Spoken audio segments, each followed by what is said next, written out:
நாம் இந்த மாத பிறப்பின் தொழுகை நாம் ஆரம்பிக்க போகிறோம்.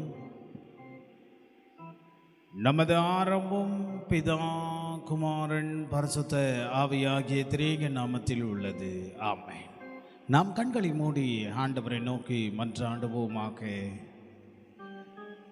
எங்கள் அன்பின் நல்ல கடவுளே, ஆசீர்வாதம் மகிழ்ச்சி நிறைந்த இந்த காலை வேளையிலே கர்த்தாவே, உம்முடைய சமூகத்தை நோக்கி மாதத்தின் முதலாம் நாளிலே உம்முடைய ஆலயத்துக்குள்ளாக நாங்கள் பிரவேசித்து உம்மை ஆண்டவரை கடவுள் இந்த நாளிலே தந்தமைக்காக நன்றி சொல்லுகிறோம் சாமி. இந்த வழிபாட்டுக்குள்ளாக நாங்களும் ஆண்டவரே இந்த மாதத்தினுடைய வாக்கு தத்தத்தையும் எங்களுக்கு ஆசீர்வாதமாய் கடவுள் கொடுக்க போகிற திருவார்த்தையின் வழியாக இந்த ஆசீர்வாதத்தை பெற்றுக்கொள்வதற்காக இந்த வழிபாட்டுக்குள்ளாக ஆண்டவரே நீர் எங்களை வழிநடத்தி ஆசீர்வதிக்கும்படியாய் வேண்டுகிறோம் சாமி. நாங்கள் பாடுகிற பாடல்களும் வாசிக்க போகிற திருமுறை பகுதிகளும் கர்த்தாவே உங்களுடைய மன்றாட்டிலும் திருச்செய்தியும் உடைய சமூகத்திலே அர்ப்பணிக்கிறோம் சாமி.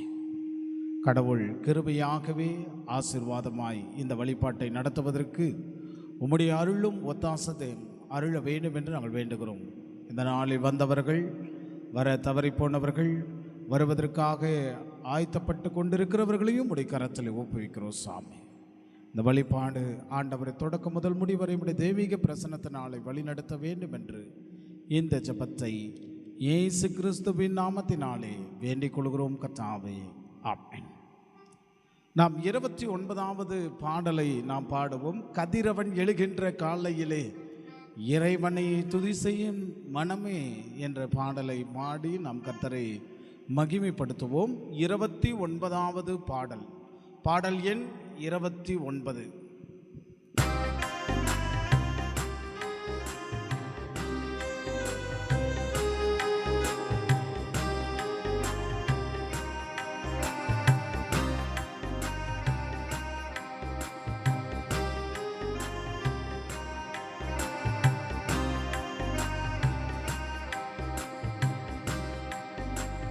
கதிரவன் எழுகின்ற காலையில் இறைவனை, கதிரவன் எழுகின்ற காலையில் இறைவனை துதி செய்ய மனமே எழுந்தேரா, துதி செய்ய மனமே எழுந்தேரா.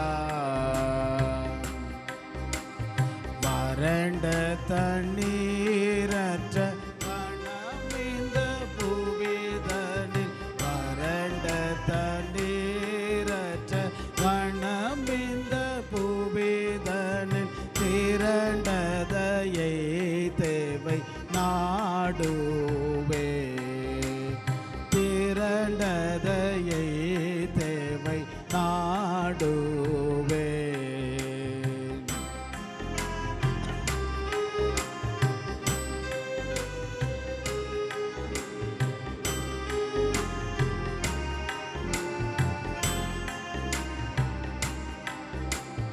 கடவுளின் வல்லமை கனமகிமையை காணும், கடவுளின் வல்லமை கனமகிமையை காணும் இடமதில் செல்வது ஏனேஸ்தா, இடமதில் செல்வது ஏனேஸ்தா. தேவனை பார்க்கிலும் தேவனின் காதலை, தேவனின் பார்க்கலை, தேவனின் காதலை ஆவலாய் நாடி நான் போற்றுவேன், ஆவலாய் நாடி நான் போற்றுவேன்.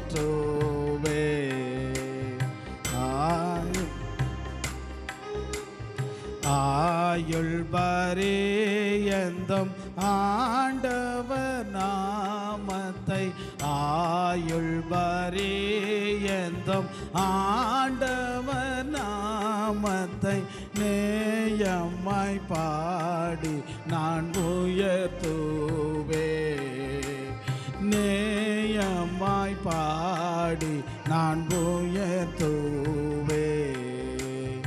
அருசுவை உன்னிலும் அவரருள் கிருபையின் இருதயத்தை நன்கு நிரப்புமே, இருதயத்தை நன்கு நிரப்புமே.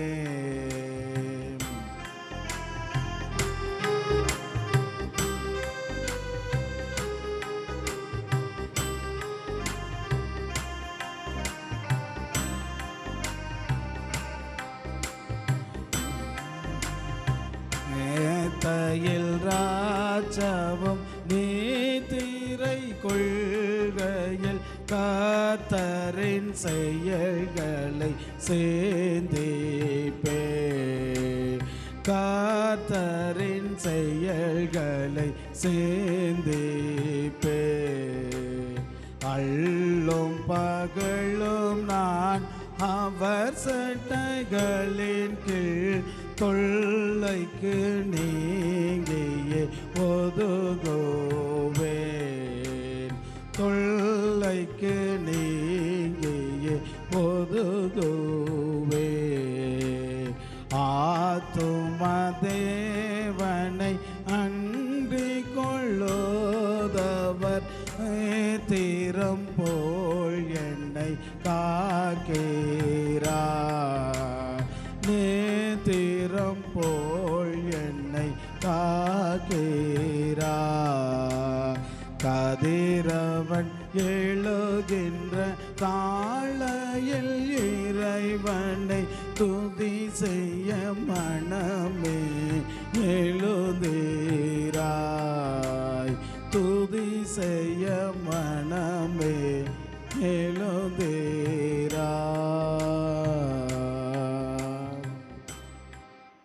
நாம் முறையாக வாசிக்க தெரிந்து கொள்ளப்பட்ட சங்கீத பகுதி அது 37ஆம் சங்கீதம் 1 தொடங்கி 6 உள்ள திருவாக்கு. சங்கீதம் 37 வசனங்கள் 1 தொடங்கி 7 6 முடிய. பொல்லாதவர்களை குறித்து எரிச்சல் அடையாதே, நியாயக்கேடு செய்கிறவர்கள் மேல் பொறாமை கொள்ளாதே. அவர்கள் பூமை போல சீக்கிரமாய் அரப்புண்டு பசும்புண்டை போல வாடி போவார். கர்த்தரையே நம்பி நன்மை செய், தேசத்தில் குடியிருந்த சத்தியத்தை மேய்ந்து கொள். கர்த்தரிடத்தில் மன மகிழ்ச்சியாயிரு, அவர் உன் இருதயத்தில் வேண்டுதல்களை உனக்கு அருளச் செய்வார். உன் வழிகளை கர்த்தருக்கு ஒப்புவித்து அவர் மேல் நம்பிக்கையாயிரு, அவரே காரியத்தை வாய்க்க பண்ணுவாராக.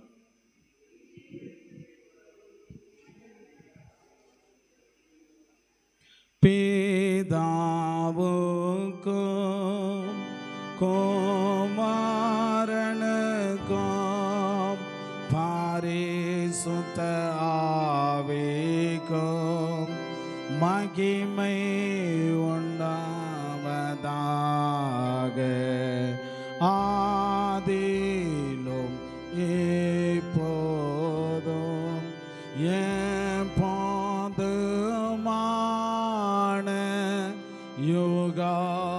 யுகங்களாய் இருக்கிறபடியே.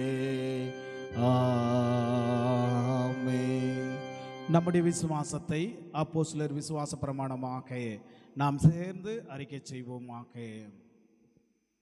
பரலோகத்தையும் பூலோகத்தையும் படைத்த சர்வவல்ல பிதாவாகிய கடவுளை விசுவாசிக்கிறேன்.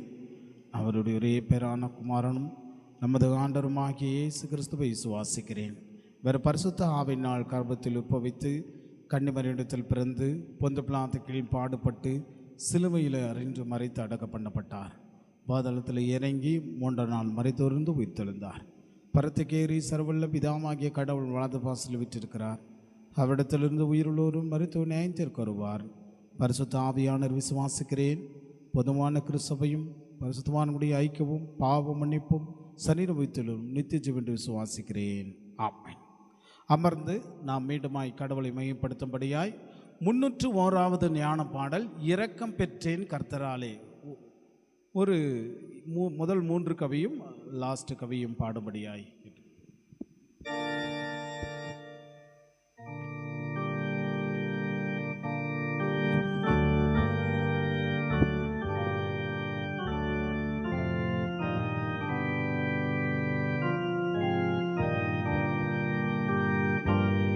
முன்னூற்று பாடல். இரக்கம் பெற்றேன் கர்த்தராலே, இதற்கு நான் எம்மாத்திரோ எதிர்த்தேனே அகந்தையாலே, நான் மீட்கப்பட்ட தற்போதும் தாளே போரே தாடியேன், இரக்கத்தை புகழுவே.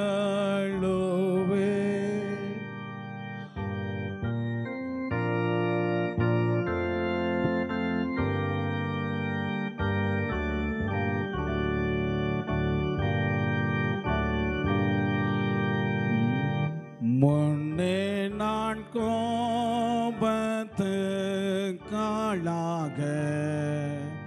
நின்று நீ புகுந்தவன், சூதனின் இரத்தத்தால் அன்பாக ஒப்புரவாக்கப்பட்டவன்,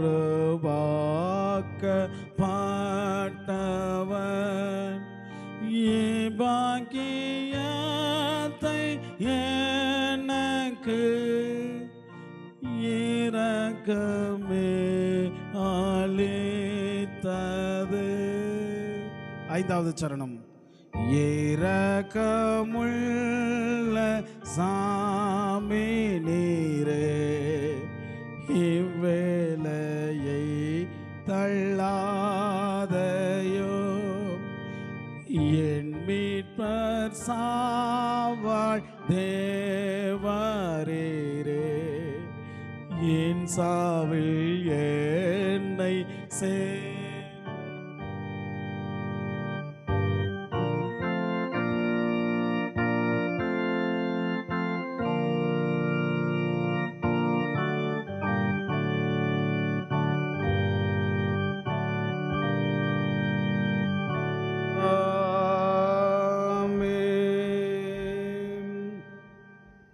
பிதாவாகிய கடவுளிடமிருந்தும் ஆண்டவராகிய இயேசு கிறிஸ்துவிடமிருந்தும் நமக்கு கிருபையும் சமாதானத்தின் தேவன் அருமையான காலை வேளையிலே கர்த்தருடைய சமூகத்திலே கூடியிருக்கிற நம் அத்தனை பேருக்கும் ஆண்டவருடைய ஆசீர்வாதம் அவருடைய அருளும் நம்முடைய வாழ்விலே இருப்பதாக.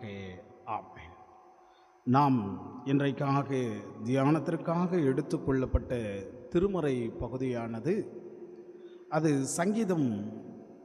சங்கீதத்தின் வழியாக 37ஆம் சங்கீதம் வசனங்கள் 4வது வசனத்தின் இந்த மே மாதத்தினுடைய வாக்குத்தத்த ஆராதனை வழியாக கடவுள் நமக்கு கொடுக்கிற திருவார்த்தையாய் அமைந்திருக்கிறது. நாம் வாசிப்போம். சங்கீதம் 37 4வது வசனம். கர்த்தரிடத்தில் மன மகிழ்ச்சியாயிரு, அவர் உன் இருதயத்தின் வேண்டுதல்களை உனக்கு அருளச் செய்வார். இன்னொரு முறை நான் வாக்குத்தத்தத்தை படிக்கிறேன். கர்த்தரிடத்தில் மன மகிழ்ச்சியாயிரு, அவர் உன் இருதயத்தின் வேண்டுதல்களை உனக்கு அருளச் செய்வார் என்றார் என்பதை ஜெபம் செய்வோம்.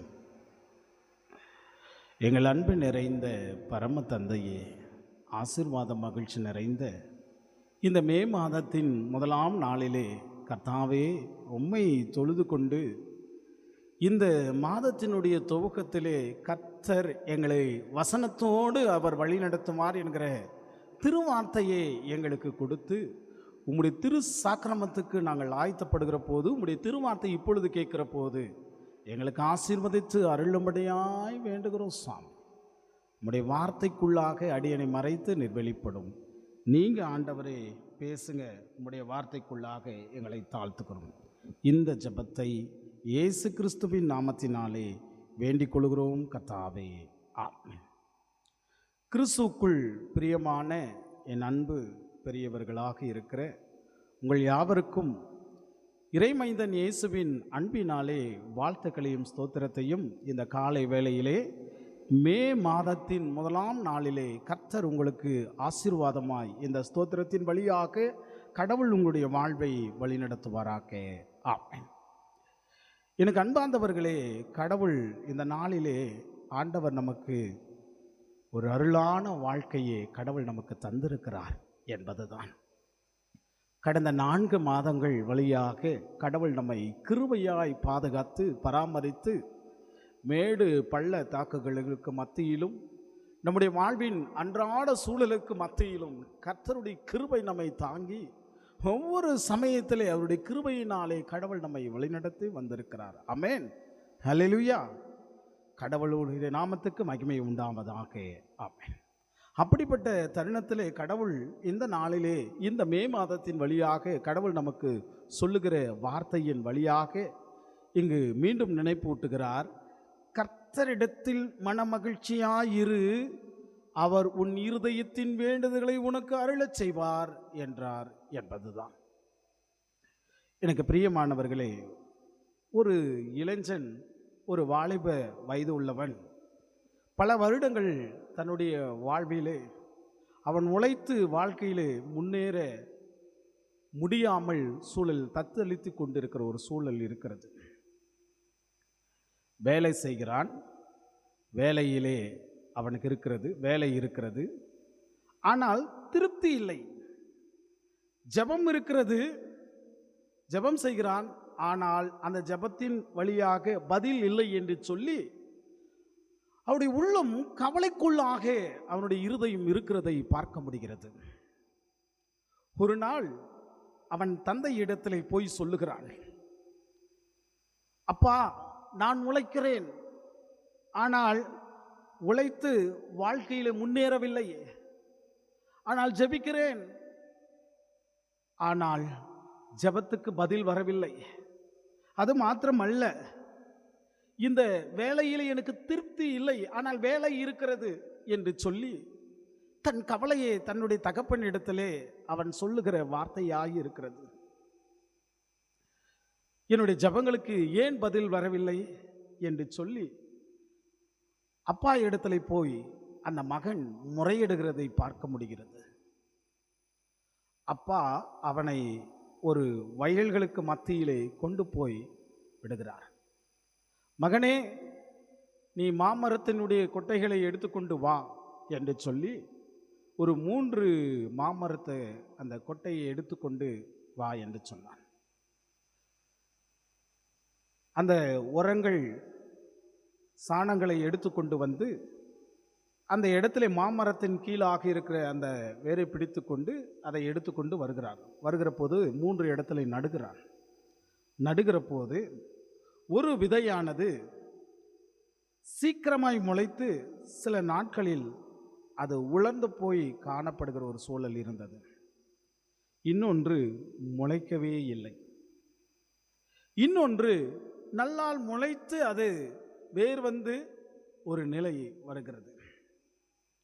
அப்பொழுது தந்தை இதையெல்லாம் மீண்டும் அந்த மகனை கூட்டி தன் வயல்களுக்கு மத்தியிலே போய் காண்பிக்கிறான். மகனே, இந்த 3 விதைகளுக்கு மத்தியிலே என்ன நினைக்கிறாய் என்று சொல்லுகிற போது, அப்பா, உலர்ந்து போயிடுச்சு, அது மண் வரவில்லை, ஒருவேளை காய்ந்து போனது, இன்னொன்று முளைக்கவே இல்லை என்று சொல்லி அவன் சொன்னான். அன்பார்ந்தவரே, அந்த தகப்பன் சொல்லுகிற வார்த்தை அந்த பிள்ளை இடத்திலே சொல்லுகிறான், மகனே, 3 மண்ணுக்குள்ள தான் இருந்தது. 3 விதைகளும் எங்க இருந்தது? அந்த மண்ணுக்குள்ள தான் இருந்தது. அந்த உரம் போட்டு சாணம் போட்டு எல்லாம் உரம் இருந்தது, அது எந்த குறை இல்லை. ஆனால் நடந்தது என்ன என்று பார்த்தோமானால், இந்த மண்ணுக்குள்ளே வேலை நடந்தது, அது உன் கண்களுக்கு தெரியவில்லை. தேவன் நம்முடைய வாழ்க்கையிலே மண்ணுக்குள்ளே வேலை செய்கிறார். எது முளைக்க செய்ய வேண்டும், எது எந்த இடத்திலே வளர வேண்டும் என்பது தேவனுக்குரியதாக இருக்கிறது என்று சொல்லி நம்முடைய ஜெபங்களோ நம்முடைய சிந்தனைகளோ கடவுள் எதையெல்லாம் எந்த நேரத்திலே செய்ய வேண்டும் என்பது ஆண்டவருடைய சித்தமாக இருக்கிறது என்று சொல்லி, அது நம்முடைய கண்களுக்கு தெரியாது, அது ஆண்டவருக்கே தெரியும். அது மண்ணுக்குள் வேலை செய்வது அது ஆண்டவருக்கே தெரியும் என்று சொன்னான். எனக்கு அன்பார்ந்தவர்களே, என்றைக்கும் அதுதான் ஆண்டவர் நமக்கு சொல்லுகிறதை பார்க்க முடிகிறது. இந்த 37ஆம் சங்கீதத்தின் வழியாக இதனுடைய பின்னணியை நாம் பார்த்தோமானால், இது மிக ஆழமான வார்த்தையே சொல்லப்படுகிறது. அதாவது இந்த சங்கீதத்தை தாவீது எழுதினார். என்ன கண்ணோட்டத்தில் எழுதினார் என்று நாம் பார்த்தோமானால், அந்த எழுத்துக்களின் வழியாக எபிரேய பதத்திலே வரிசைப்படுத்தியிருக்கிற போது தன் உள்ளத்தினுடைய வேண்டுதல் கடவுளுக்கு முன்பாக சொல்லுகிறார். இந்த சங்கீதத்தின் உருவம் என்ன என்று பார்த்தோம்னா, தாவீது தன்னுடைய வாழ்க்கையிலே பல அனுபவத்தின் பிறகு தன்னுடைய இறுதிக்கட்ட வாழ்க்கைக்கு முன்பாக எழுதுகிறார். இறுதிக்கட்ட வாழ்க்கை. அப்போ சொல்றாரு, என்னை சவுல் துரத்தப்பட்டான், போராட்டம் வாழ்க்கையே என்னுடைய வாழ்க்கை இருந்தது, ஆனாலும் நான் கர்த்தருக்கு காத்திருந்தேன் என்று சொல்றார். தன் வாழ்க்கையில போராட்டங்களும் அநியாயங்களும் வாழ்க்கையில சூழல்கள் சூழ்ந்து கொண்டு இருக்கிற போது கடவுளுடைய பிள்ளைகளாயிருக்கிற நாமும் அவருக்காக காத்திருந்து அவரிடத்திலே நம்முடைய வாழ்க்கையை நிலைப்படுத்த வேண்டும். ஆனால் அந்த அதிகாரத்தில் பார்த்தோம்னால், தீயவர்கள் வளம் பெறுகிறார்கள், நீதிமான்களோ துன்பப்படுகிறார். 9 முதல் 11 வரை நாம் பார்த்தோம்னா, நீதிமான்கள் வளம் பெறுகிறார்கள், ஆனால் தீயவர்கள் வளம் பெறுகிறார்கள், நீதிமான்களோ துன்பப்படுகிறார்கள் என்று பார்க்கிறார்கள். ஆனால் இங்கு ஆண்டவர் தன்னுடைய தாவீதை கொண்டு இதை எழுதி வைக்கிறார். எப்படி என்று சொன்னால், கடவுளிடத்தில் கற்றுக்கொண்டு கடவுளிடத்தில் காத்திருப்பன் வெற்றி பெறுவான் என்று ஆண்டவர் நமக்கு சொல்லுகிறதை பார்க்க முடிகிறது. என் அன்புக்குரியவர்களே, இதில் முக்கியமாக 3 காரியத்தை கடவுள் நமக்கு சொல்கிறார். ஒன்று, கர்த்தரில் மகிழ்ச்சியாயிரு, அதாவது மகிழ்ந்திரு என்று சொல்கிறார். இது உணர்ச்சி அல்ல, ஒரு தீர்மானம். அதாவது என்ன சொல்லுகிறார் என்று பார்த்தோம்னால், சூழ்நிலைகளே இருந்தாலும் தேவனிடத்துக்கு முன்பாக உன்னுடைய முக சாயலே மகிழ்ச்சியோடு காண்பி என்று ஆண்டவர் சொல்லுகிறார். இங்கு பார்த்தோம்னா சங்கீதம் 16ஆம் சங்கீதத்திலே 11வது வசனத்திலே நான் பார்க்கிற போது நம்முடைய அதாவது கர்த்தருடைய சன்னிதானத்திலே ஆனந்தமாயிரு என்று சொல்றார். வாசிங்க 16:11, சங்கீதம் 16:11.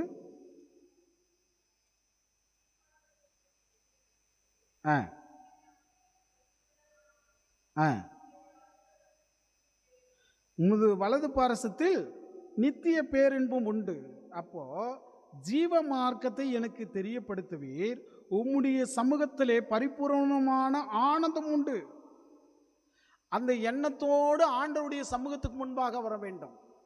2வது பார்க்கிற போது பிலிப்பியர் 4:4, எப்பொழுதும் ஆண்டவருக்குள்ள என்ன இருக்கணும்? மகிழ்ச்சியாக இருக்கணும். ஆண்டவருக்குள்ள எப்பொழுதும் எப்படி இருக்கணும்? மகிழ்ச்சியாக இருக்கணும். 2வது அதே பார்க்கிற போது நெகமியா 8ஆம் அதிகாரத்திலே 10வது வசனத்திலே கர்த்தருடைய சந்தோஷமே உங்களுடைய பலன் என்று சொல்ல வேண்டும். கடவுள் நமக்கு கொடுக்கிற சந்தோஷம்தான் அந்த பலன் என்று சொல்லுகிறார். எனவே மனம் மகிழ்ந்திரு, அவர் வார்த்தை நமக்கு சொல்லுகிற வார்த்தை மனம் மகிழ்ந்திரு என்று சொல்றார். ஆலயத்துக்கு வந்தால் எப்படி இருக்கணுமா? மனம் மகிழ்ந்தா இருக்கணும். ஏன்னா என்னுடைய பிரச்சனைக்கு தீர்வு காணுகிற இடம் ஆலயம். அப்போ ஆண்டவர் இந்த இடத்துல கடவுள் நமக்கு சொல்லுகிற வார்த்தையா இருக்கிறது. 37வது வசனத்திலே இங்க 4வது, கர்த்தரிடத்தில் மனம் மகிழ்ச்சியா இரு. எங்க? எந்த இடம்? கடவுளுடைய சன்னிதானம் இடம். கடவுள் இருக்கிற இடம், அந்த இடத்துல எப்படி இருக்க வேண்டும் என்றால் மனமகிழ்ச்சியாயிரு என்று சொல்றாரு. அப்போ அப்படி மனமகிழ்ச்சியாய் இருந்தோம்னா இரண்டாவது பதத்திலே சொல்லுகிறது, அவர் உன் இருதயத்தின் விருப்பங்களை எல்லாம், ஆண்டவர் சொல்றாரு இங்க நம்முடைய இருதயத்தினுடைய விருப்பங்களை எல்லாம், எல்லா ஆசைகள் இல்லை, தேவனோடு இணைந்திருக்கிற ஆசை, தேவனோடு கடவுளோடு இணைந்திருக்கிற வாழ்வு, அந்த வாழ்க்கை இருந்தோம்னா கடவுள் சொல்றாரு முதலாவது அதை எப்படி இணைந்திருக்க வேண்டும் என்றால், அங்கே ஆண்டவர் மத்தேயு 6ஆம் அதிகாரம் 33வது வசனத்திலே முதலாவது கடவுளுடைய ராஜ்யத்தின் நீதியும் தேடுங்கள், பிறகு இவைகளையெல்லாம் உங்களுக்கு கொடுக்கப்படும். முதல் எது சொல்லுகிறார்? முதலாவது கடவுளுடைய ராஜ்யத்தை, நம்முடைய இருதயத்தை முதலாவது எங்க கொடுக்க வேண்டும்? ஆண்டவருடைய ராஜ்யம், ஆண்டவருடைய சமூகத்துக்கு முன்பாக நம்முடைய இருதயத்தை கொடுக்க வேண்டும். அப்ப நம்முடைய இருதயத்தை கொடுக்கிற போது அந்த இருதயம் எப்படி இருக்க வேண்டும் என்றால் ஒரு செடிக்கு ஒப்பிட்டு சொல்றாரு. யோவான் 15ஆம் அதிகாரத்திலே அங்க பார்த்தோம்னால் யோவான் 15:7 ஆண்டவர் சொல்லுகிறார், படிங்க. யோவான் 15:7, நீங்கள் என்னிலும் என் வார்த்தைகளை உங்களில் நிலைத்திருந்தால் நீங்கள் கேட்டுக்கொள்வது எதுவோ அது உங்களுக்கு செய்யப்படும். அப்ப என்ன சொல்லுகிறார் என்றால், இங்கு அவர் உன் இருதயத்தில் விருப்பங்களை நிறைவேற்ற வேண்டும் என்றால் முதலாவது யாரிடத்தில் நிலைத்திருக்க வேண்டும்? கடவுளிடத்தில் நிலைத்திருக்க வேண்டும். அவர்களில் நிலைத்திருக்க முதல்ல சொல்லுகிற வார்த்தை, முதலாவது கடவுளுடைய ராஜ்யத்தை நீதியை தேட வேண்டும். இங்கு இரண்டாவது சொல்லுகிறாரு, நீங்கள் என்னிலும் என் வார்த்தைகளிலும் நிலைத்திருந்தால் நீங்கள் கேட்டுக்கொள்வது எதுவோ அது உங்களுக்கு செய்யப்படும் என்று சொல்றாரு. அது மாத்திரமல்ல, ரோமர் 8ஆம் அதிகாரம் 32வது வசனத்திலே ஆண்டவர் நமக்கு அருளான வார்த்தை சொல்லுகிறார். ரோமர் 8ஆம் அதிகாரம் 32வது வசனம், தம்முடைய சொந்த குமாரன் என்று பாராமல்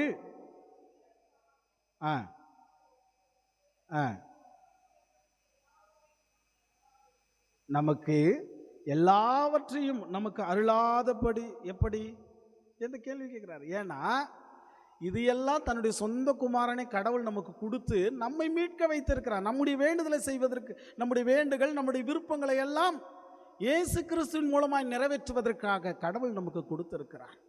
அதுதான் இங்கு சொல்லுகிறது. எனவே தேவனிடத்திலே வருகிற போது மகிழ்ந்திருக்க வேண்டும்.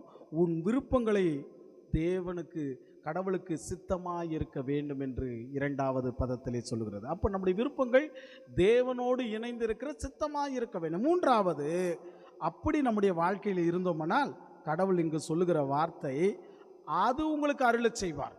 நீ என்ன கேட்குறையோ, கடவுளோடு மகிழ்ந்திருக்கிற போதும் அவரோடு இணைந்திருக்கிற உன்னுடைய இருதயம் அவருக்கு முன்பாக இருக்கிற போதும் இப்பொழுது நீங்கள் வேண்டிக் கொள்ளுகிற காரியம் அது அருளச் செய்வார்.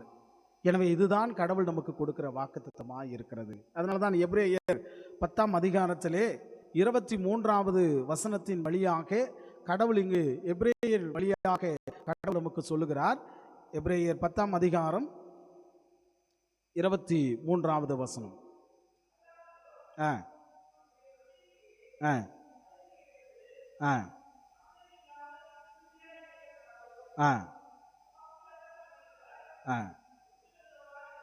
என்ன சொல்லுகிறார் என்றால், நம்முடைய நம்பிக்கையே அறிக்கை விடுதலில் அசைவில்லாமல் உறுதியாக இருக்க கடவும். அதுதான் விஷயம். அதுதான் கடவுள் நமக்கு கொடுக்கிற அருளான வாக்குத்தத்தம். நம்ம இன்றைக்கு முதலாவது பார்த்தோம்னா கடவுளுடைய சமூகத்தில் எப்படி இருக்க வேண்டும்? மகிழ்ச்சியாக இருக்க வேண்டும். ரெண்டாவது, அவர் உன் இருதயத்தை, உன்னுடைய வேண்டுதலை, உன்னுடைய நம்பிக்கை எல்லாவற்றுமாய் அவரிடத்தில் உறுதியாய் பற்றி கொள்ள இருக்க வேண்டும். இதையெல்லாம் கேட்கிற போது, இதையெல்லாம் வாழ்க்கையில் நம்பிக்கொண்டு இருக்கிற போது அவர் உன்னுடைய வாழ்வுக்கு முன்பாக அருளச் செய்வார் என்று சொல்லப்படுகிறார். அதுதான் இங்கு அந்த நம்பிக்கை அசையாமல் உறுதியாக இருக்க வேண்டும் என்று சொல்லுகிறார். அதனால தான் சங்கீதம் 27:14 ஆண்டவர் சொல்லுகிறார். சங்கீதம் 27:14 27:14. கர்த்தருக்கு காத்திரு. கடவுளுடைய சமூகத்துக்கு முன்பாக என்ன பண்ண வேண்டும்?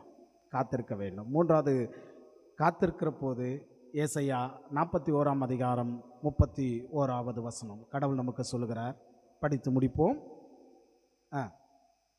ஏசாயா 40:31.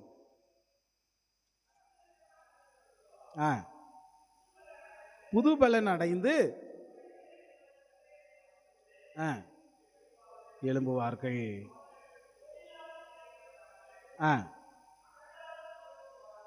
ஆமா, என்ன சொல்லுகிறார் என்று பார்த்தோம்னா, கர்த்தருக்கு காத்திருக்கிறவருடைய வாழ்க்கை இதுதான். எனவே முதல் ஆண்டவருடைய சமூகத்துக்கு வரும்போது எப்படி இருக்கணும்? மகிழ்ச்சியாக இருக்கணும். ரெண்டாவது, நம்முடைய வாழ்க்கைக்கு முன்பாக எப்படி இருக்கணும்? அவருடைய இருதயத்தில், அதாவது அவருடைய இருதயத்துக்கு இணைந்தவர்களாக இருக்க வேண்டும். அந்த இருதயத்தில் ஆண்டவரிடத்தில் நம்பிக்கையாக இருக்க வேண்டும். நம்பிக்கையாக இருக்கிற போது மூன்றாவது, இதையெல்லாம் அருளச் செய்வார். எப்படி? ஒரு புது பலனை தந்து கடவுள் நம்மை வாழ்க்கையை அருளச் செய்வார் என்று பார்க்க முடிகிறது. எனவே இந்த சங்கீதத்தின் முடிவு தோற்றத்தை பார்க்கிற முதல் 2 வரை கவலைப்படாத. கடவுள் சொல்றாரு, தீயவர்களை பார்த்து பொறாமைப்படாத, அது கடவுள் பார்த்துப்பார். மூன்றாவது, கர்த்தரை நம்பி அவருடைய நம்பிக்கையின் பேரினுடைய வாழ்க்கை இரு என்று சொல்றாரு. 4வது, மகிழ்ச்சியாக இரு. 5வது வசனம், ஒப்படி ஆண்டவரிடத்தில். 7வது, அமைதியாய் காத்திரு. 8வது வார்த்தை சொல்லுகிறது, நீ தீயவர்கள் அழிவார்கள், சாந்தமுள்ளவர்கள் பூமியை சுதந்திரித்துக் கொள்வார்கள். உங்களுடைய வாழ்க்கை அப்படிப்பட்ட ஒரு வாழ்க்கை, கர்த்தரிடத்தில் முழு நம்பிக்கையாக இருக்க வேண்டும் என்று ஆண்டவர் நமக்கு சொல்லுகிற வார்த்தையாக இருக்கிறது. என் அன்புக்குரியவர்களே, இந்த மே மாதம் கடவுள் ஈவாய் கொடுத்திருக்கிறார். உழைப்பாளர்கள் தினமாக என்று கொண்டாடி கொண்டிருக்கிறேன். தருவாயிலே உழைப்பை நிமித்தமாய் வாழுகிற போதும், நம்முடைய ஜபங்களை ஆண்டவரிடத்து நிமித்தமாய் கேட்கிற போதும் கடவுள் நமக்கு பதில் தருவார் என்ற நம்பிக்கையை உள்ளத்திலே வைத்துக்கொண்டு நம்முடைய வாழ்வை ஆண்டவருக்கு முன்பாக மகிழ்ச்சியோடு ஆண்டவருடைய சமூகத்துக்கு முன்பாக வர வேண்டும் என்பதை ஆண்டவர் சொல்லுகிறார். எனவே இந்த நாளிலே காத்திருந்த ஜபங்கள் பதில் வரும் என்ற நம்பிக்கையோடு திரும்பிச் செல்லுங்கள். காத்திருந்த ஜபங்களுக்கு பதில் வரும் என்ற நம்பிக்கையோடு திரும்பிச் செல்லுங்கள். மறைந்திருக்கும் வாய்ப்புகள் திறக்கும் என்ற நம்பிக்கை வையுங்கள். ஒருவேளை உங்களுக்கு மறைக்கப்பட்டிருக்கும் வாய்ப்புகள், ஒருவேளை சொல்லப்படுகிற வார்த்தை இன்றைக்கு நாளைக்கு என்று சொல்லி அது மறைந்திருக்கும். ஆனால் அந்த வாய்ப்புகள் கடவுள் நிச்சயம் திறப்பார் என்ற நம்பிக்கை கொள்ளுங்கள். அது மாத்திரமல்ல, உங்களுடைய உள்ளத்தில் இருந்த ஆசைகள், ஆண்டவருக்கு முன்பாக ஏற்றதாய் இருக்கிற காரியங்கள் நிச்சயம் வெளிப்படும். எனவே நீங்கள் ஆண்டவரிடத்தில் வருகிற போது தேவனிடத்தில் மகிழ்ந்து, இந்த மாதம் முழுவதுமாய் கடவுளே எங்களுடைய விருப்பங்களையும் எண்ணங்களையும் கடவுளே எங்களுக்கு வாய்க்க செய்யுங்கள் என்று சொல்லி ஆண்டவரின் நம்பிக்கையோடு ஆண்டவரிடத்தில் நம்பிக்கையாயிருங்கள். கர்த்தர் உங்களுடைய வாழ்க்கை எல்லாவற்றிலுமாய் வழிநடத்தி உங்களை ஆசீர்வதிப்பாராக. ஆமென். எல்லாத்துக்கு மேலான தெய்வீக சமாதானம் நம்முடைய இருதயங்களும் சிந்தனைகளும் கிறிஸ்து இயேசுக்குள் வைத்து பாதுகாத்துக் கொள்வராக. ஆமென். நாம் எழுந்து நின்று ஸ்தோத்திர கீதத்தை பாடுவோம். கடவுளே சுந்தர்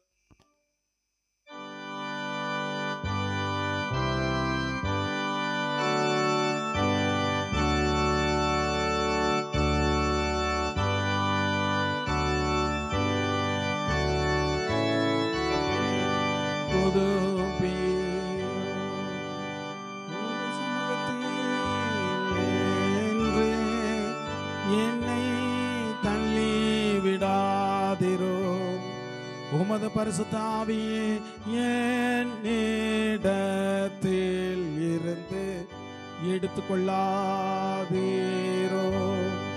உமது ரட்சணையை சந்தோஷத்தை திரும்பவும் எனக்கு தாரும். உற்சாகமான ஆவி என்னை தாங்கும்படி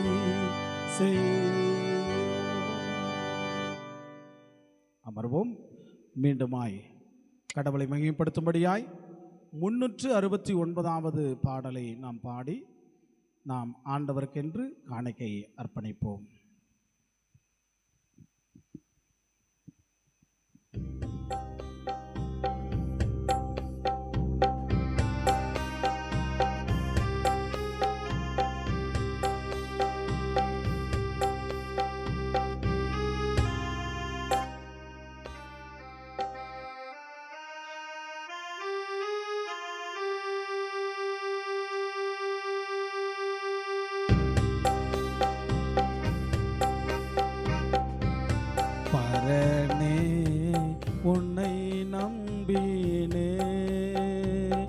உரமுடன் தாங்கையா பரனே உன்னை நம்பினே.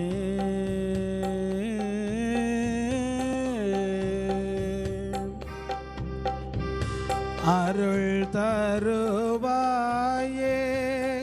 அகமருவாயே, அருள் தருவாயே அகமருவாயே, திருவினை தீர்த்து விடுவாயே ஓகோ, திருவினை தீர்த்து விடுவாயே ஓகோ, பரனே உன்னை நம்பினே.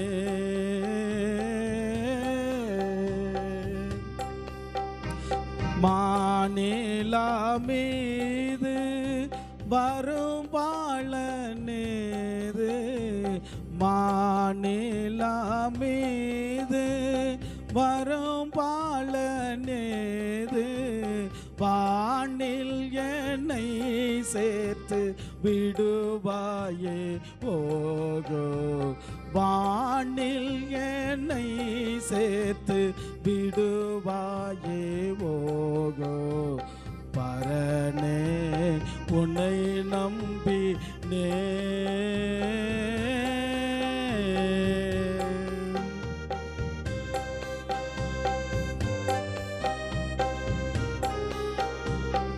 அழகையை ஜெயித்தாய் அதன் திறனளித்தாய், அழகையை ஜெயித்தாய் அதன் திறனளித்தாய்,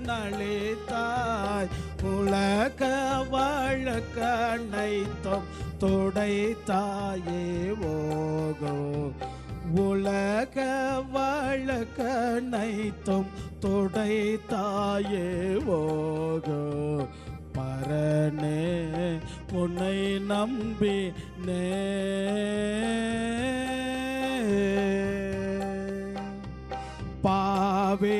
பாவேகட்காக பரனே நீ சாக, பாவேகட்காக பரனே நீ சாக, பூவுலகில் வந்ததற்காக ஓகோ, பூவுலகில் வந்ததற்காக ஓகோ, பரனே உன்னை நம்பினே.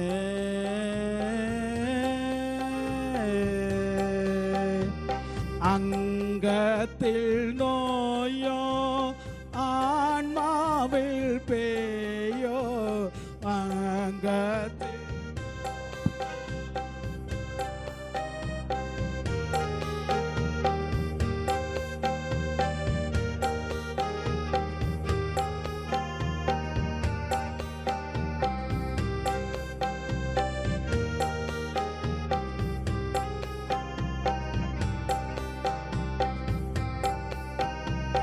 உன்னை நம்பினே, உரமுடன் தாங்கையா பரனே உன்னை நம்பினே.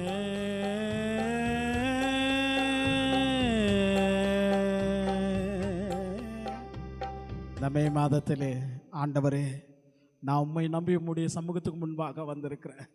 என் பாவங்களும் ஆண்டவரை இப்பொழுது மன்னிப்பதற்கு ஒரு விசையாய் எங்களுடைய இருதயத்தை உமக்கு முன்பாக ஊற்றுகிறோம். ஆண்டவரே, புதிய பலனோடு ஆண்டவரே, புதிய ஆண்டவரே மகிழ்ச்சியோடு நாங்கள் இந்த மே மாதத்தில் பிரவேசிக்கிற போது கர்த்தர் எங்களுடைய பாவங்களை எல்லாம் மன்னிப்பதற்கு கடவுள் அருள் செய்ய வேண்டும் என்று நாங்கள் வேண்டுகிறோம் சுவாமி. இந்த பாவத்தை அறிக்கை செய்வதற்கு 18வது பக்கத்தில் இருக்கிற பாவ அறிக்கை ஜெபத்தை எங்களுடைய உள்ளங்கள் உமக்கு நேராய் நாங்கள் அறிக்கை செய்கிறோம். இரக்கமுள்ள கடவுளே, ஏழை பாவியாகிய நான் உமக்கு முன்பாக விழுந்து உம்முடைய கிருபையும் பொறுமையும் தேட வருகிறேன். நான் மனதினாலும் வாக்கினாலும் நடக்கையினாலும் வெகு விதமான பாவ குற்றங்களை பண்ணினேன் என்று மனஸ்தாபப்பட்டு அறிக்கையிடுகிறேன்.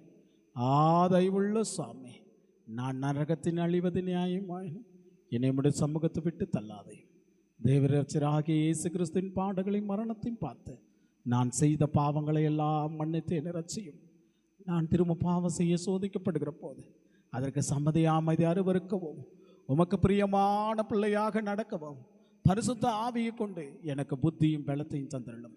இனி நான் சாக வேளையில் உடைய மோட்ச ராஜ்யத்தில் சேர்வதற்கு என்னை ஆயத்த பண்ணருளும் சுவாமி. ஆமென்.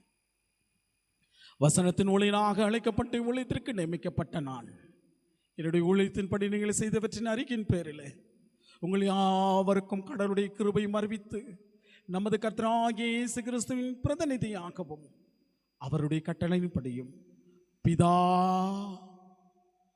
குமாரன் பரிசுத்த ஆவியின் நாமத்தினால் உங்கள் பாவங்களை உங்களுக்கு மன்னிக்கிறேன்.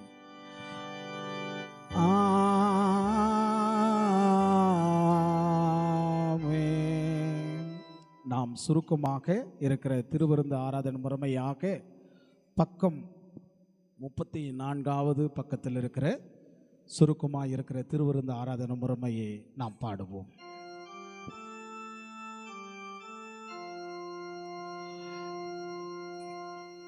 நம்முடைய ஆண்டவராகிய இயேசு கிறிஸ்து தாம் காட்டி கொடுக்கப்பட்ட அந்த ராத்திரியிலே அப்பத்தை எடுத்து நன்றி செலுத்தி அதை பிட்டு தம்முடைய சீடர் கொடுத்து சொன்னதாவது, நீங்கள் இதை வாங்கி புசியுங்கள், இது உங்களுக்காக கொடுக்கப்படுகிற என்னுடைய சரீரமா ஏறோக்கிறது, என்னை நினைவு கூறும்படி இதை செய்யுங்கள். அப்படியே போஜன பண்ண பின்பு அவர் பாத்திரத்தையும் எடுத்து நன்றி செலுத்தி அவர்கள் கொடுத்து சொன்னதாவது, எல்லாரும் இதிலே பானம் பண்ணுங்கள், இந்த பாத்திரம் பாவ மன்னிப்புக்கென்று உங்களுக்காக சிந்தப்படுகிற என்னுடைய இரத்தத்தினாலே புதிய உடன்படிக்கையா ஏறோக்கிறது. இதை நீங்கள் பானம் பண்ணும் போதெல்லாம் என்னை நினைவு கூறும்படி இதை செய்யுங்கள். கர்த்தாவின் சமாதானம் உங்களோடு இருப்பதாக. பாவத்தை தேவ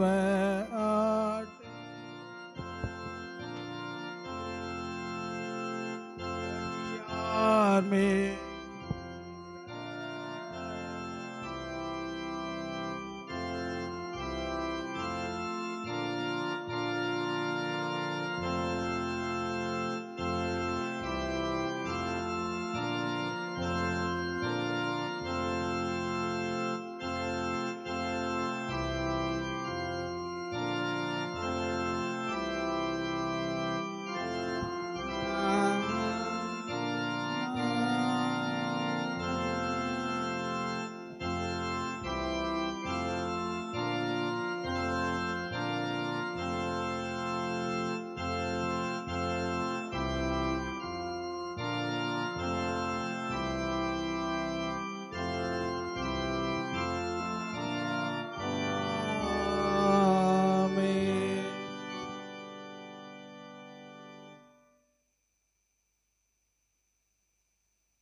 மூடி ஆண்டவரை நோக்கி மன்றாடுவோமாக. ஜெபம் செய்வோம். எங்கள் அன்பின் நல்ல கடவுளே, ஆசீர்வாதம் மகிழ்ச்சி நிறைந்த இந்த காலை வேளையிலே கர்த்தாவே, உம்முடைய சமூகத்துக்கு முன்பாக எங்களுடைய வாழ்வின் எல்லாவற்றுமாய் நீர் ஆண்டவரை வழிநடத்தி ஆசீர்வதித்து உம்முடைய கரத்தினாலே இந்த மே மாதத்தை நாங்கள் ஆண்டவரை பெற்றுக்கொண்டிருக்கிறோம் சுவாமி. அப்பா, உம்முடைய கரத்தினாலே பெற்றுக்கொண்டிருக்கிற இந்த மே மாதம் ஆசீர்வாதமாய் ஆண்டவரே, நாங்கள் இந்த ஆண்டவர் மே மாதத்தினுடைய நாட்கள் வழியாக உம்முடைய கிருபை எங்களோடு ஆண்டவரை வழிநடத்தும்படியாய் நாங்கள் வேண்டுதல் செய்கிறோம் சாமி. கர்த்தர் இந்த நாளிலே வாக்குத்தத்தத்தோடு கடவுள் எங்களுக்கு அருளின வார்த்தைக்காக நன்றி சொல்லுகிறோம் சாமி. கடவுளுடைய சமூகத்துக்கு முன்பாக மகிழ்ச்சியாயிரு. உன் விருப்பங்களை எல்லாம், உன் வேண்டுதல்களை எல்லாம் அவர் நிறைவேற்றுவார் என்கிற நம்பிக்கை, உனக்கு அருளச் செய்வார் என்ற நம்பிக்கை கர்த்தாவே இந்த நாளிலே நாங்கள் பெற்றுக்கொண்டோம் என்பதையே ஆண்டவரே, உம்முடைய மக்களாய் இருக்கிற எங்களுக்கு நீர் கொடுத்திருக்கிற இந்த ஆசீர்வாதமான வார்த்தைக்காக நன்றி சொல்லுகிறோம் சாமி. நான் மகிழ்ந்திருக்கிற நாட்கள் ஆண்டவரே, மறைந்திருக்கிற நாட்கள் இதோ எங்கே இருக்கிறது என்று சொல்லி எங்களுடைய உள்ளம் ஏக்கத்தோடு பார்க்கிற போது கர்த்தாவே, இதோ நாங்கள் காத்திருக்க வேண்டும் ஆண்டவருடைய சமூகத்துக்கு முன்பாக என்பதையே இன்றைக்கு ஒவ்வொருடைய ஆண்டவரே விருப்பங்களும் எண்ணங்களும் ஜபங்களும் உடைய சமூகத்தை நோக்கி காத்திருக்கிற போது கர்த்தர் அவர்களுக்கு அருளச் செய்ய வேண்டும் என்று நாங்கள் வேண்டுகிறோம் சாமி. காத்திருக்கிற காரியங்கள் எல்லாம் உடைய சமூகத்தை நோக்கி பார்க்கிறோம் சாமி. தன்னுடைய வாழ்வுக்காக ஆண்டவரே, சரீர பலவீனங்களுக்கு மத்தியில் எப்போது சுகம் கிடைக்கும் என்கிற நம்பிக்கையோடு காத்திருக்கிறவர்களுக்காக, ஆண்டவரே, பிரச்சனை போராட்டங்கள் எப்பொழுது தீரும் என்கிற எண்ணம் கொள்ளுகிறவர்களுக்காக, ஆண்டவரே, தன்னுடைய பிள்ளைகளுடைய வாழ்க்கை எதிர்கொள்ளுகிற காரியங்களை குறித்து ஜெபித்து கொண்டு காத்திருக்கிறவர்களுக்காக, ஆண்டவரே, பலவிதமான ஆண்டவரே வாழ்க்கையினுடைய சூழ்நிலைக்காக காத்து கொண்டிருக்கிற வாழ்வுக்காக வேண்டுகிற விண்ணப்பங்களுக்காக நாங்கள் வேண்டுகிறோம் சாமி. கர்த்தர் எல்லாவற்றுமாய் உம்முடைய கிருபையினாலே இந்த மே மாதத்திலே அவர்கள் எண்ணங்கள் ஆண்டவரை காத்திருக்கிற போது அதை ஸ்திரப்படுத்தி ஆண்டவரே, உம்முடைய பிள்ளைகளுடைய வாழ்விலே இதோ உன்னுடைய மகிழ்ச்சியின் நாட்களை கொடுத்து நீர் ஆசீர்வதிக்கும்படியாய் நாங்கள் வேண்டுகிறோம் சாமி. இந்த நாளில் இந்த பேராலயத்திலிருந்து பெற்றுக்கொண்டிருக்கிற ஆசீர்வாதமுள்ள வார்த்தையே அவருடைய வாழ்வுக்கு முன்பாக உம்முடைய கரம் வழி நடத்தும்படியாய் வேண்டுகிறோம் சாமி. பலவிதமான ஆண்டவரை பிரச்சனையோடு இருக்கிறவர்களுக்காக வேண்டுகிறோம். மனதிலே நிம்மதி இல்லாமல் ஒவ்வொரு சமயத்திலே என்ன ஆண்டவரே வாழ்க்கைக்கு முன்பாக எங்களுக்கு வருகிறது என்று சொல்லி ஜெபித்து ஆண்டவரே, உடைய உள்ளத்திலே உம்முடைய பிள்ளைகளாய் இருக்கிற ஜெபத்தின் மூலமாய் ஊற்றுகிற ஜெபங்களையும் உடைய கரத்திலே ஒப்புவிக்கிறோம் சாமி. கடன் பிரச்சனை, போராட்டங்கள், வியாகுலங்கள் ஆண்டவரே என்று சொல்லி இதோ உம்மை நோக்கி பார்க்கிறவர்களுடைய வாழ்வுக்கு முன்பாக உடைய கிருபையும் கருணை தந்து வழிநடத்தும் சாமி. அதே போல் ஆண்டவரே, இந்த நேரத்தில் எங்களுடைய திருச்சபை மக்களுக்கு ஒவ்வொருத்தருக்காக வேண்டுகிறோம். வயது முதிர்ச்சியில் இருக்கிறவர்களுக்காக, பலவீனத்தோடு இருக்கிறவர்களுக்காக, ஆண்டவரே, எங்களுடைய பிள்ளைகள் வெளிநாட்டு தேசத்தில் இருக்கிற பிள்ளைகளுக்காக, அதே போல் ஆண்டவரே, இந்த நாளிலே உம்முடைய கரத்தினாலே இதோ உம்முடைய பிள்ளைகளாய் அமர்ந்து கொண்டு இருக்கிறவர்களுக்காக வேண்டுகிறோம் சாமி. கர்த்தருடைய அனுகிரகம் ஆசீர்வாதத்தை அருளும்படியாய் வேண்டுகிறோம் சாமி. இந்த நாள் அவருடைய எண்ணங்கள் ஏக்கங்கள் எல்லாவற்றுமாய் சமூகத்திலிருந்து ஆண்டவரை உம்முடைய சமூகத்திலிருந்து பெற்றுக்கொண்டு ஆண்டவரை கடந்து போகிற போது அதை ஆசீர்வாதமாய் மாற்றுவதற்கு உம்முடைய ஒத்தாசை அருளும்படியாய் வேண்டுகிறோம் சாமி. இந்த நாளிலே ஆண்டவரே, உங்களுடைய சபையினுடைய பொறுப்பாளர்களும் அதே போல் இருக்கிற ஒவ்வொரு கமிட்டி மெம்பர்ஸுகளும் உடைய கரத்தில் ஒப்புவிக்கிறோம். உம்முடைய ஆசீர்வாதம் நிறைவாய் வழி நடத்துங்க தகப்பனே. இந்த நாளிலே கூட எங்களுடைய ஆண்டவரே சபையிலே இதோ காது கேளாதவருடைய பள்ளிக்காக நாங்கள் வேண்டுகிறோம். கர்த்தருடைய தெய்வீக கரத்தினாலே எங்களுடைய பள்ளிகளை ஆசீர்வதிங்க. உம்முடைய கரத்தினாலே எங்களுடைய தாளாளரும் அதே போல் ஆண்டவரே பிள்ளைகளும் ஆசிரியர்களும் ஆசீர்வதிக்கும்படியாக வேண்டுகிறோம் சாமி. எல்லாவற்றுக்கும் மேலாக ஆண்டவரே, இதோ எங்களுடைய இதோ 3 சென்டர்கள் மத்தியிலே நடைபெற்று கொண்டிருக்கிற ஆண்டவரே இதோ ஃபெலோஷிப்புக்காக நாங்கள் வேண்டுகிறோம். அந்த குடும்பங்களை நீர் ஆசீர்வதித்து வழிநடத்தும்படியாக வேண்டுகிறோம். இந்த மாதத்திலே உம்முடைய கிருபை இருக்கும்படியாக வேண்டுகிறோம் சாமி. எல்லாவற்றுக்கும் மேலாக ஆண்டவரே, உழைப்பாளர்கள் தினமாக கொண்டாடுகிற இந்த நாளிலே உம்முடைய ஆசீர்வாதம் ஒவ்வொரு உழைப்புகளும் மத்தியிலே தன் பலனை ஆண்டவரே ஒவ்வொருத்தருக்கும் நீர் தந்து வழி நடத்தும்படியாய் வேண்டுகிறோம். எல்லாவற்றுக்கும் மேலாக உம்முடைய கிருபையும் ஆசீர்வாதம் நிறைவாய் இந்த மாதத்தில் வழி நடத்துங்க. அதே போல் இசைக்கரையை வாசித்த அருமை பாலின் ஐயாவுக்காக, அவருடைய குடும்பத்துக்காக, எலக்ட்ரீஷியன் அண்ணன் திரு விநாயகர் அண்ணனுக்காக நாங்கள் வேண்டுகிறோம். கர்த்தருடைய தெய்வீக கரம் ஆசீர்வாதமாய் வழி நடத்த வேண்டும் என்று இந்த ஜெபத்தை இயேசுவின் நாமத்தினாலே வேண்டிக் கொள்கிறோம் கர்த்தாவே, ஆமென். பரமண்டல இருக்க எங்கள் பிதாவே, உம்முடைய நாமம் பரிசுத்தப்படுவதாக, உம்முடைய ராஜ்யம் வருவதாக, உம்முடைய சித்தம் பரம்பிடத்திலே செய்யப்படுவது போல பூமியிலும் செய்யப்படுவதாக. அன்றவேண்டிய ஆகாரத்தை எங்களுக்கு தாரும். கடனாளிக்கு மன்னிக்கிறது போல என் பாவ கடன்களை மன்னியும். எங்கள் சோதனைக்கு உட்படாமல் தீமை ரட்சி தருளும். ராஜ்யம் வல்லமையும் மகிமையும் என்றென்றைக்கும் விடுவுகளே சுவாமி. ஆமென். நாம் எழுந்து நின்று கர்த்தருடைய ஆசீர்வாதத்தை பெற்றுக்கொள்வோம். கர்த்தரானவர் உன்னை ஆசீர்வதித்து உன்னை காப்பாராக. கர்த்தரானவர் தமது திருமுகத்தை உன்மேல் பிரகாசிக்க பண்ணி உன்மேல் கிருபையாயிருப்பாராக. கர்த்தரானவர் தமது திருமுகத்தை உன்மேல் பிரசன்னமாக செய்து உனக்கு சமாதானம் கட்டளையிடு வாராக.